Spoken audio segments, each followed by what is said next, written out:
with that, let me welcome on Brooke. Good morning, Brooke. Good morning. Hi, How are Skye. you? How are you? I'm doing great. Thanks so much for joining us today, and welcome to the Six Hammers. You're probably among like-minded people, like people that are just trying to be a little happier, wake up with positivity, things like that. But if you don't mind, Brooke, if you could give everyone on the call just a quick introduction of who you are and a little bit of maybe what you do. Sure. Hi, my name is Brooke Braylove. I'm a psychotherapist and licensed clinical social worker in Bethesda, Maryland, which is just outside DC. And I have a private practice. I've been doing clinical work for over 20 years. And I predominantly work with adults, and I see individuals, couples, and groups. And I'm really interested in trying to help people figure out kind of what's missing. And, often there's this sort of gap between what people see on the outside and how people feel on the inside. And I really try to help people figure out what that gap is and how to improve it. That's awesome. Brooke, let's start talking a little bit about the gap. Like, what is the most common thing you've found in your practice that it causes that gap or is creating the gap between that? So we got to talk about perfectionism. And I'm sure lots of people on this call know exactly all about that. So perfectionism is something I see every single day in my practice, and it causes just an incredible amount of suffering. Mm. Perfectionism is this, quest to look perfect, work perfect, parent perfect. And I think what's so important to remember is it's actually unattainable. So you are always setting yourself up for disappointment. So it's just unreachable. And so what we find really is that perfectionism is really born of shame. So for most people, perfectionism is this just total fear of shame, blame, and criticism. Mm. And people trick themselves into thinking, if I'm perfect, I'll never have to feel shame, blame or criticism. And of course, that's impossible because you're never going to do anything perfectly. And so what I try to help people with, because the research shows, and again, a lot of my background is using Brene Brown's work. Yeah. I'm a certified Daring Way facilitator, which means that I am certified to lead workshops in her shame resilience curriculum. So I've been doing that since 2014. I've led over 18 weekend workshop intensives, mostly for women. I've done one for men, and I'd love to see more men get into this work. But again, the idea is that we can't escape those things. And so what we find is that a lot of this just comes from these feelings of unworthiness and not good enough that really plague all of us. Yeah. So the one thing I see in my workshops, and again, worked with hundreds of mostly women, is I don't care where you're from, how much money you make, how big your house is. We all struggle with feeling not good enough at different points. And so Brene talks about this idea of perfectionism as this 20-ton shield, so that it doesn't protect you. And actually what it really does is it distances you from connection. We cannot be close to perfection. And I always like to think about, everybody remembers that one person in high school. Often we can name them, right? That was perfect, right? And if you really, really stop and think about that person, most people wanted to be like that person, but they didn't necessarily ever feel close to that person. So perfectionism drives disconnection. And most of us want connection, and we can't figure out how to get it. So perfectionism is a huge barrier to more intimacy and connection. What do you think is it like societal, or what creates that perfectionism, especially like right now, maybe in the world you know, from your practice, like what is it that's driving it that people on this call could maybe at least start to identify, oh, that's what's creating that feeling. Right. So I think there are a couple things. One is, social media ain't helping, right? It is just not helping things. And what I always tell people about social media is you can't compare your insides to someone else's outsides. So again, somebody has this beautiful post and they look great and they're in this amazing, on this vacation and their family looks perfect, but we all struggle. And I always tell people, you don't know what happened right before they took that picture and right after, right? So they're little toddlers looking perfect. Well, they probably had a tantrum before or after that picture. So we cannot compare our insides to someone else's outsides. That's not fair. Okay. So I think, again, limiting social media, not saying get rid of it entirely. I'm sure a lot of you have to use it for your business. But just kind of saying, or going in with this idea of, this is people's outsides, this is what they want to show, that kind of thing. I also have to say, though, this can come from your childhood. If you were raised by parents and you got a 98% and you came on a math test and you said, look at this, mom and dad, and then you had a parent who said, where's the other 2%? So that is just going to set you up for a lifetime of not good enough and really just feeling, again, that gap. And so the other piece that I think is really important is, and Brene Brown's research really shows this, that the opposite of perfectionism is healthy striving. So healthy striving is doing your best, wanting excellence, but allowing for mistakes and things that go wrong in life, and then not being so critical. So the antidote to perfectionism is self-compassion. Okay. And so with self-compassion, Kristen Neff's work on self-compassion is really wonderful. And so with self-compassion, we're really looking at self-kindness, common humanity, and mindfulness. Okay. So self-kindness. How do you talk to yourself when you make a mistake? Most of us are brutal with ourselves. You're so stupid. How could you do that? You screw everything up. I mean, we're just brutal. Yeah. And so what I really like to help people with, and the really important question is, how would you talk to someone you love?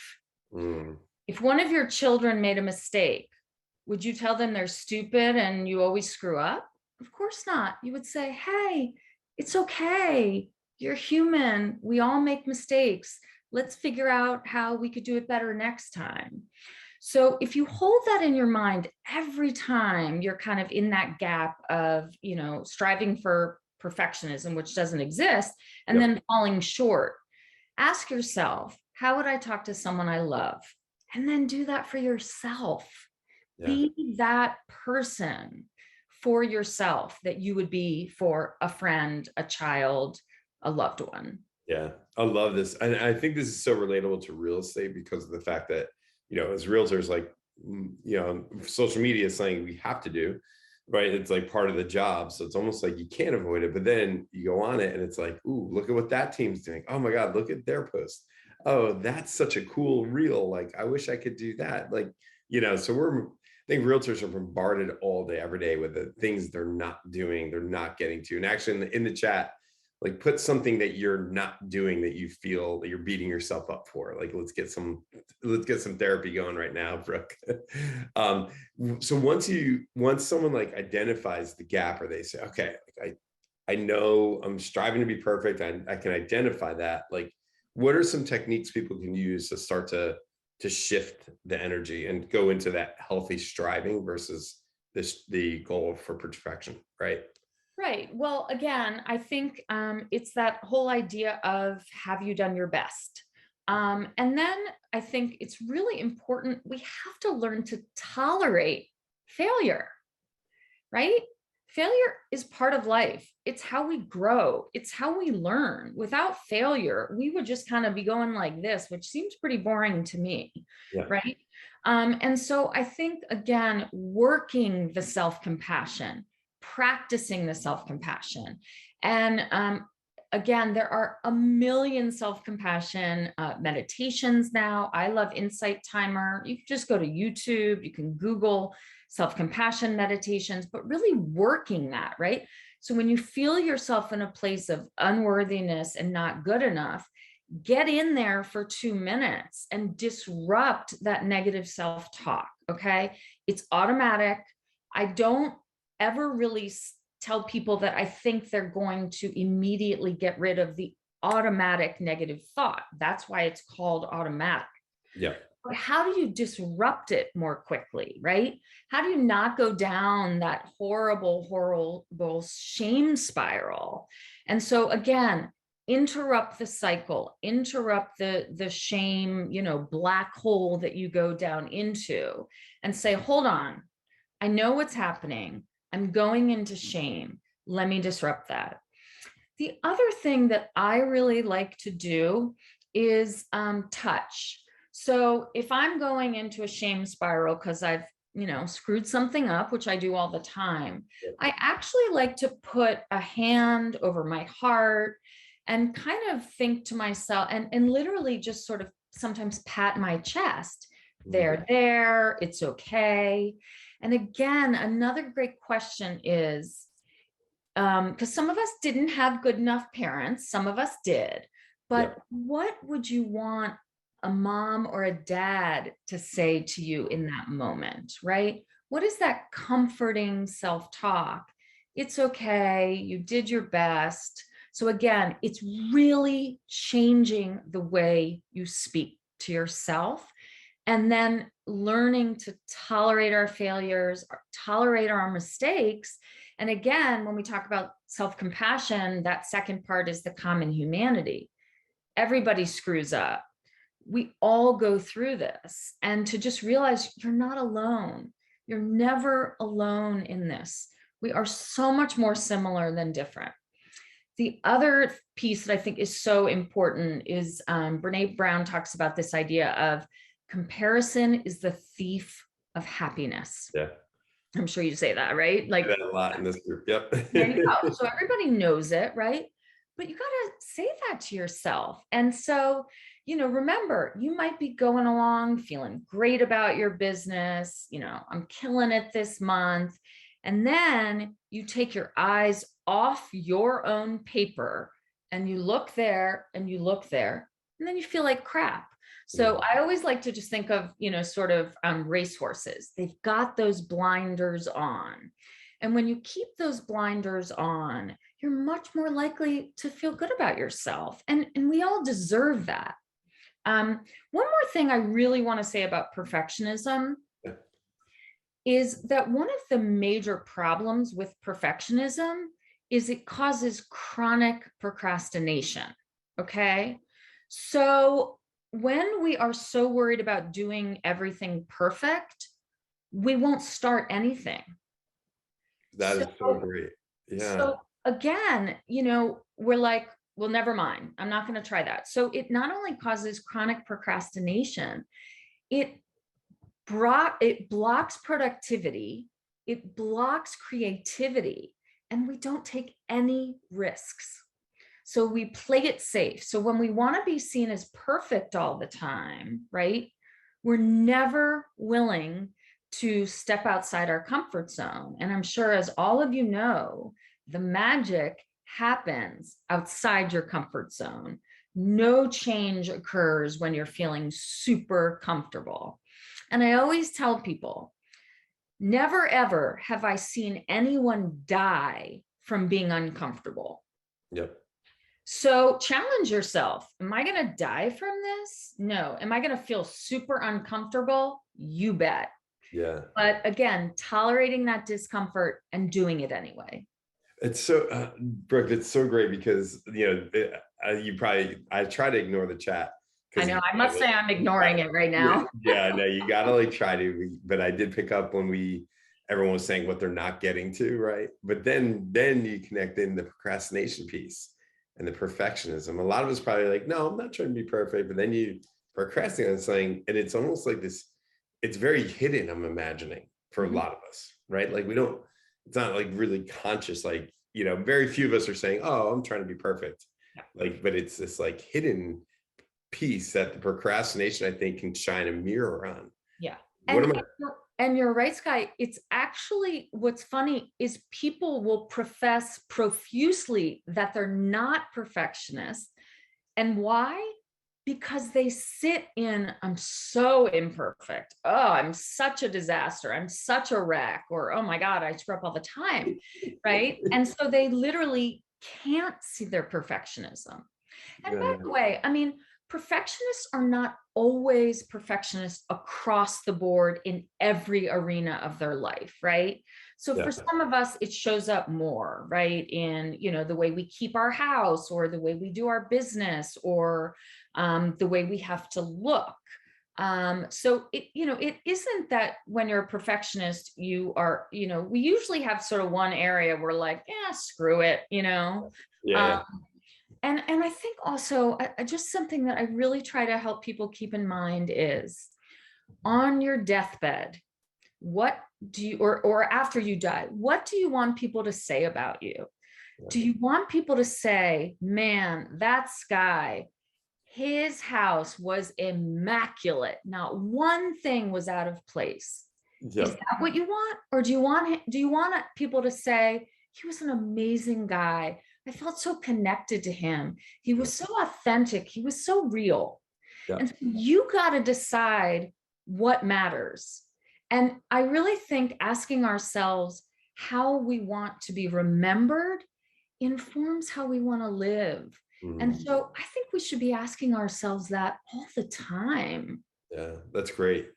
I love that, Brooke. That's an awesome. I think it's an awesome like little technique to when you're feeling that like that stress or anxiety. How about anxiety? Because that's a common. I mean, it's common for a lot of people, but like in real estate, especially right now, we a lot of people operate in a 9 to 5 job. They know they're going to get a paycheck. It's like, okay, there's some bad stuff going on, but I know I'm okay.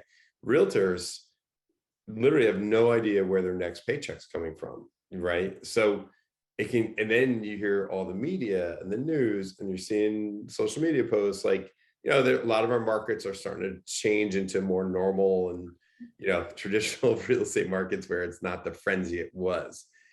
And it's causing a lot of anxiety in people. How do you advise people to deal with anxiety over like the unknown or the future that we can't control or predict, right? What's going to happen? Yeah, I mean, look, anxiety has always been a huge problem, but of course, with COVID, I mean, it has just multiplied and multiplied. And honestly, it's really an epidemic. I mean, the mental health crisis in Yeah. this country is truly awful, Yeah. and really sad right now. So with anxiety, again, I think it's really important to look at sort of how it manifests, right? So does it manifest with, anxious thoughts? Does it manifest with difficulty sleeping, difficulty eating, difficulty concentrating?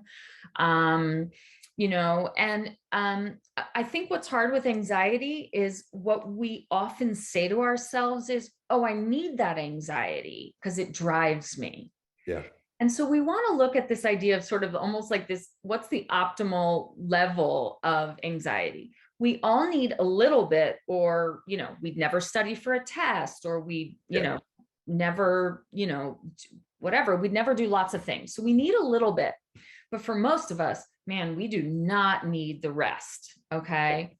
And so I think, again, it's really about tolerating uncertainty, understanding that uncertainty is life.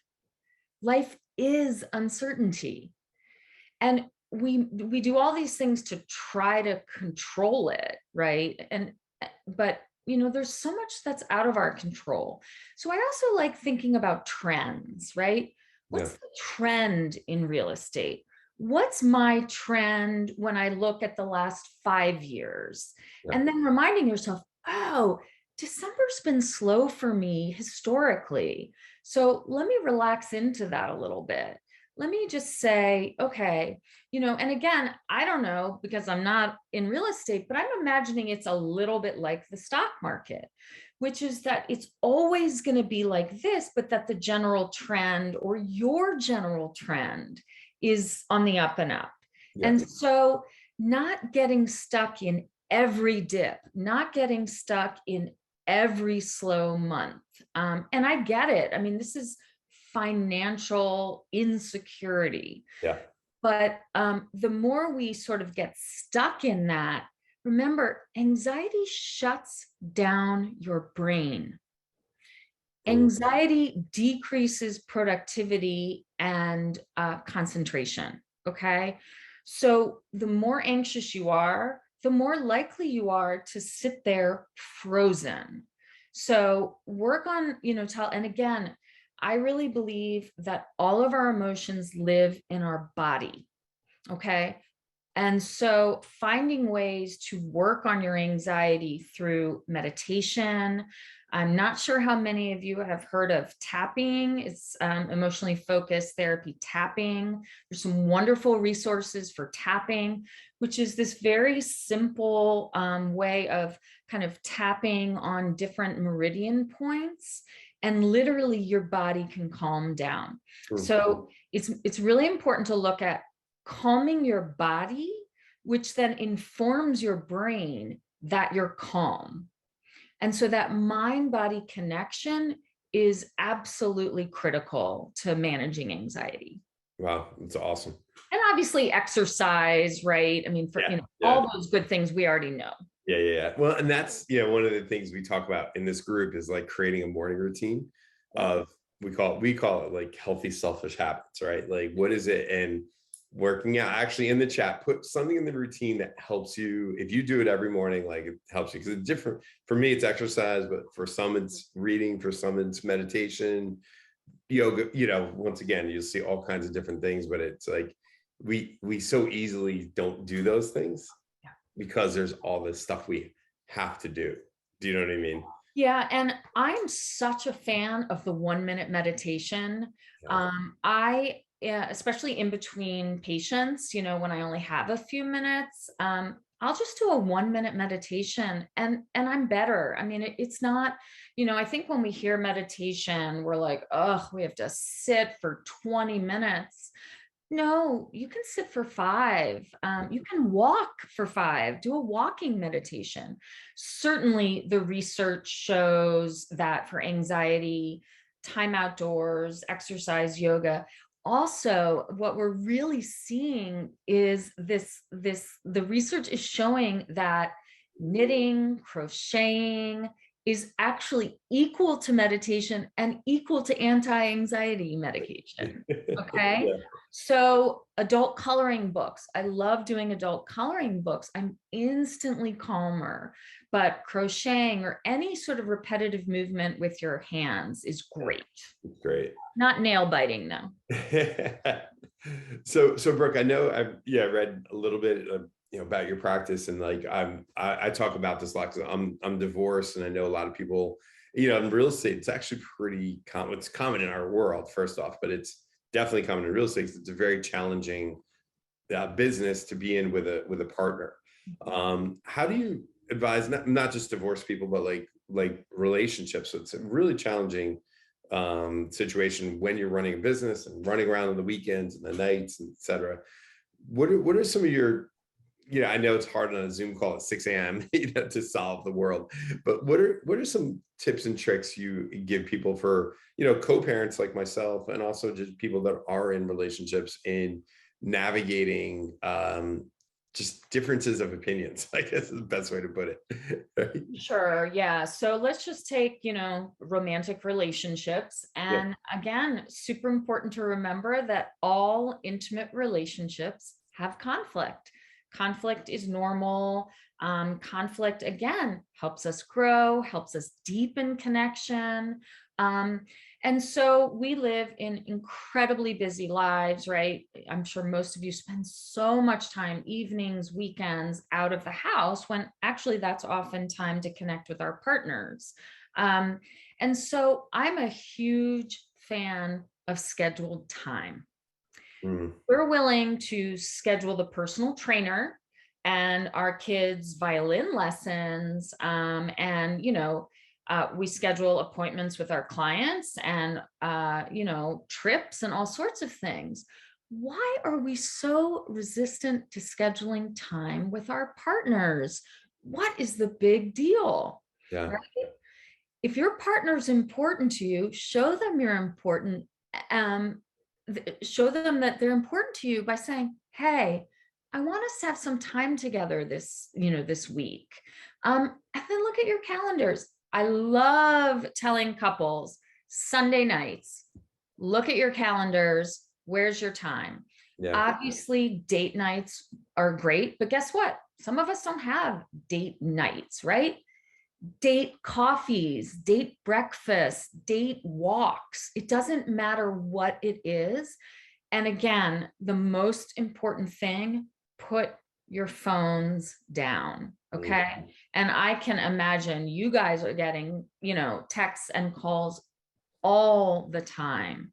So, you got to show your partner that they matter to you. Put your phones down and agree, And again, I'm not saying put your phones down for 5 hours, but decide, I want this next 30 minutes to be really, really connecting and with no distractions. yeah. Um, so again, just scheduling time is really, really important to show that person that they matter.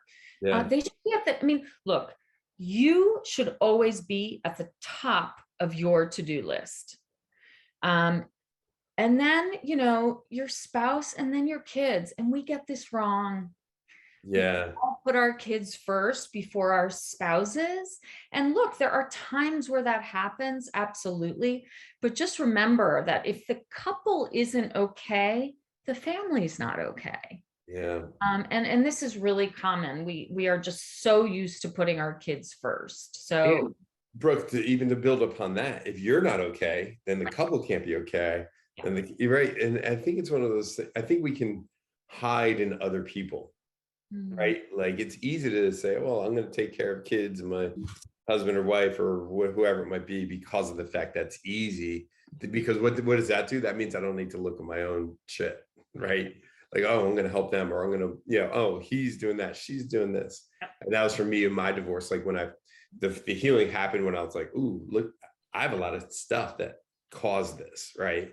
I owned it, my little piece of it or big piece of it. And I think it's, why do we struggle taking care of ourselves so much? That's I guess the question I was trying to come to.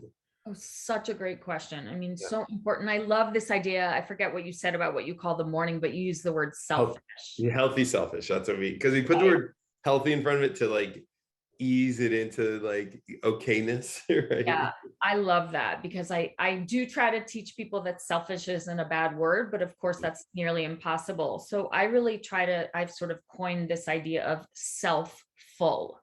Mm, Be self-full. Decide that you need to manage and help and nurture yourself first. Again, I'm sure everybody knows the whole oxygen mask analogy, but it's a pretty powerful one, right? I mean, you don't if you're flying, you've got to put your oxygen mask on first before you help your child. Without this, there's literally nothing, right? But again, this whole idea, we've got to decide that this whole martyr complex, we've got to decide that that doesn't work. And I always tell people, spoiler alert, the martyr dies, right? yeah. So why are we so invested in being a martyr? What do we get out of that? And again, for some of us, we come by it so honestly, right? We may have been in homes where we had to caretake at a very young age. We had to grow up too quickly. We didn't get to be kids. And so we get kind of addicted to the self-esteem we get by taking care of others, right? But I think what you said is so important. It becomes an avoidance. And often, when we are taking care of other people, we're not slowing down, because if we slow down enough, we'd probably realize we are sitting with a ton of really difficult feelings. So that whole idea of busy, right? Busy is the new fine. When I ask somebody how they're doing and they say busy, I just think, well, you didn't tell me anything. You told me what every other person says every day. And Yeah. so I don't know anything about you. Yeah. So again, this busyness as status symbol. And I'm sure in your industry, busy means things are going great. But to not be attached to that idea of busyness as worthiness. Busyness is not worthiness. It's often avoidance of difficult feelings. People Mm. are terrified to slow down. They're absolutely terrified to sit with themselves, because then they'd have to feel what's really there. Yeah, that's so good. In the chat, put one thing today. I'm going to challenge everyone. What's one thing today you're going to do that's healthy, selfish, right? That you can do for yourself. Like maybe it's a workout class. You're like, I have so much going on. I can't do that. No, you can. Just got to commit to it. Or maybe it's the coffee with a friend or with your spouse, or who knows, right? It's huge. But I hope, yeah, definitely you guys are doing a great job with this. Good. I like seeing the I chat. want to say one other thing too. I'm a huge fan of timers and reminders in your calendar. Remind yourself to breathe. Set your Apple Watch so it, every hour it, buzzes you, and take 3 deep breaths. There's so many ways we can work on this, but again, we have to be reminded we're not going to come up with it ourselves just in the moment. Yeah. So setting reminders for important things, setting reminders to drink water, whatever it is, they really do help. Yeah, it's so true. It's so true. Brooke, what about for that was great advice for couples. Also think for like what advice do you have for co-parents? Like, and I always say, like, I work as harder as a co-parent than I did in my marriage. But like, what are some pieces of advice you might have for anyone that might be divorced or struggling with being a co-parent, et cetera, on the call? I'm sure you deal with divorced couples as well. Yeah, and I'm divorced, so I definitely understand co-parenting can be very challenging. Obviously, it depends on everyone's situation. I think the main thing when I think about co-parenting is that if you basically say that every single decision I'm going to make is going to be based solely on what's best for my kids, then you will never go wrong. Yep. You never go wrong. But our egos get in the way of that. Our anger, our sadness, our hurt, all sorts of things just really get in the way of that. And so just deciding that, your kids win when they have a good relationship with both parents. Yeah. You should be doing everything you can to encourage your kids to be close to the other, your former spouse. Yep. Anything and everything, because that's what kids deserve, right? They deserve to have a healthy relationship. My parents were divorced, and I always say it wasn't the divorce that was so, difficult. It was, and actually, it wasn't difficult at all. Why? Because they never, ever said one negative word about the other. Yeah. So put your kids first, think about what's best for them, and just take your ego and put it aside. It's not about you anymore. It's just not about you. And it can't, and I'm not saying there aren't bumps in the road. Everybody's got bumps in the road Yeah. with co-parenting or parenting in general, right? it's also not to say that parents in the same household are always going to agree about parenting, right? I mean, that's silly too, to think that that always goes perfectly, because it doesn't. We're all raised differently. We have different philosophies. And to just really think about, what's best for my kid. Yeah, so good. Well, Brooke, this has been an amazing interview. I'm going to give you one last question. Yep. And if you had one piece, we're almost a halfway point of the year, right? It's crazy to think about. If you had one piece of advice for everyone on the call for the back half of the year, what advice would you give the 324 people on this call?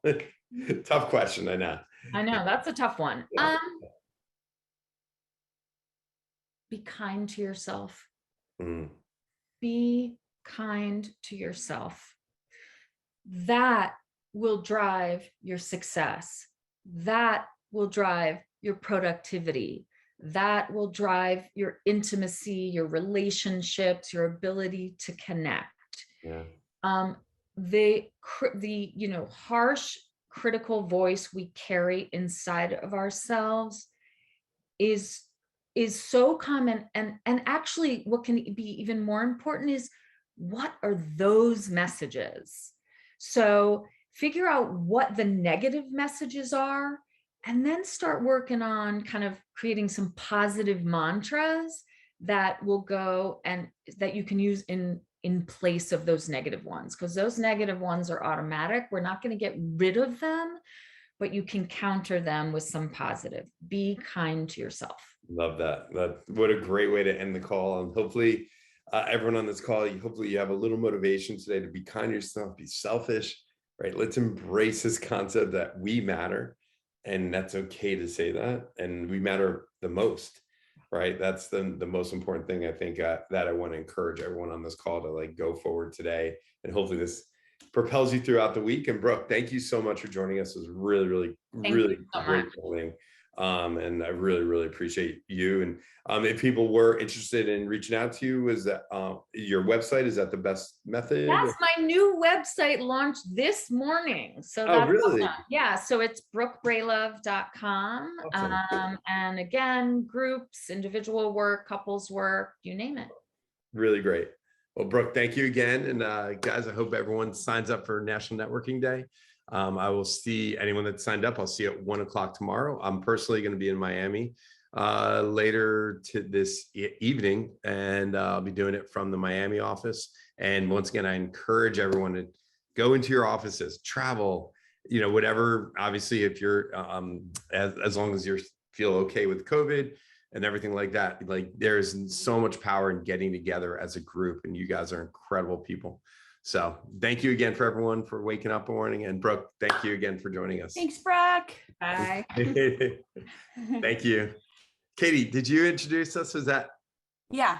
Brooke and I went to high school with her older sister, and her mom was my my drama teacher. Awesome. Katie, thank you for the introduction. You're welcome. This morning I was like, I couldn't remember who brought us Brooke. So I appreciate you hopping back on. Thank you so much. I appreciate everyone. All right, guys, have a great day. See you.